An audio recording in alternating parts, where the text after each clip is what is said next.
Enforcement ડિરેક્ટોરેટે ગુજરાતના અમદાવાદમાં bank fraud કેસમાં 3 સ્થળે દરોડા પાડ્યા।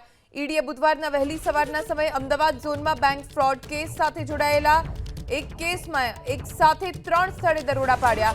આ કાર્યવાહી ઓરિએન્ટલ બેંક ઓફ કોમર્સે સીબીઆઈમાં કરેલી ફરિયાદના આધારે થઈ રહી છે। ઈડીના સૂત્રો પાસેથી મળતી માહિતી મુજબ ગ્રે કાપડ માર્કેટના ઉદ્યોગ સાથે સંકળાયેલી Messrs Shri Om fab, Messrs Shri બાબા ટેક્સટાઇલ અને મેસર્સ શ્રી લક્ષ્મી ફેબ પર દરોડા પાડ્યા। આ ત્રણેય વ્યવસાયી પેઢીઓ રંજીત કુમાર જે લુનિયાની ભાગીદારીવાળી દર્શાવાઈ રહી છે। આ પેઢીઓએ બેંકમાંથી સીસીની સુવિધા મેળવવા માટે બોગસ દસ્તાવેજોનો ઉપયોગ કર્યો।